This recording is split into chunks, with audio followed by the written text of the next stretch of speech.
तो हमारा यहाँ पे क्वेश्चन है कि the wave function for a particle is given by phi x is equal to N into में a square minus x square for minus a is less than equal to x is less than equal to a और zero elsewhere.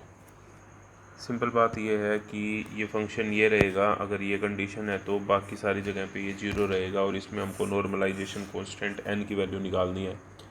ये question आया हुआ question है जून 2024 के अंदर, ठीक है। तो इस क्वेश्चन को हम यहाँ पे देखते हैं। देखो, सबसे पहले तो हमको ये देखना है कि नॉर्मलाइजेशन कांस्टेंट निकालने का जो तरीका है वो क्या होता है। तो नॉर्मलाइजेशन कांस्टेंट निकालने के लिए नॉर्मलाइजेशन कंडीशन को हम देखेंगे और नॉर्मलाइजेशन कंडीशन हमारी होती है माइनस इन्फिनिटी से इन्फिनिटी। अगर हमारा कोई फंक्शन दिया है साई एक्स तो उसका स्क्वायर करते हैं और डी एक्स करते हैं तो वो किसके बराबर होता है, 1 के बराबर होता है। लेकिन यहाँ पे हमको सारी नॉन जीरो टर्म देखनी है, तो नॉन जीरो के लिए हमारी कंडीशन है ये वाली। तो इस कंडीशन में हम देखेंगे, इस कंडीशन को अगर आप ध्यान से देखें तो इसको हम 1 के बराबर पुट कर देंगे। आप इस पूरे फंक्शन को स्क्वायर करके हमने और इसको इंटीग्रेट करेंगे माइनस ए से ए के बीच में और इसको 1 के बराबर पुट कर देंगे। आई होप आपको ये वाली बात समझ में आ रही होगी, क्योंकि यही मेन चीज़ है यहाँ पे। कंडीशन ये है नॉर्मलाइजेशन कंडीशन, लेकिन हमको जो लिमिट लेनी है वो लेनी है जहाँ पे नॉन जीरो हो। तो नॉन जीरो वाली कंडीशन ये वाली है।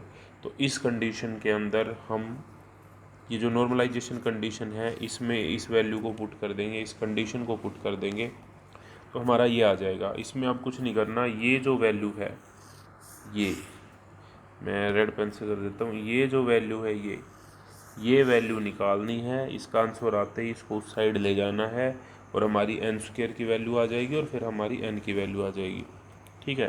तो बस ये सिंपल सा प्रोसीजर हमने इसमें किया है। तो यहाँ से आप देख पा रहे होंगे कि जैसे था हमारा माइनस ए से लेके ए तक ए स्क्वायर माइनस में x square divided by 2 into में डी एक्स, ये चीज़ है। तो इसका स्क्वायर करेंगे, पहले मैंने सिंपल स्क्वायर किया। पहले का स्क्वायर यानी कि ए की 4 प्लस में दूसरे का स्क्वायर यानी कि एक्स की पावर 4 और माइनस में 2 ए स्क्वायर एक्स स्क्वायर। ये फार्मूला हमने खोला, सिंपल सा बेसिक फार्मूला है। उसके बाद में हमने इंटीग्रेट किया तो ए की पावर 4 का इंटीग्रेशन ए की पावर 4 इंटू में एक्स की पावर 4 का एक्स की power 5 divided by 5 2 A square as it is X square का इंटीग्रेट एक्स की क्यूब डिवाइडेड बाई 3। लिमिट जो पुट करनी है वो माइनस ए से लेके ए तक पुट करनी है, यानी कि अपर लिमिट माइनस में लोअर लिमिट।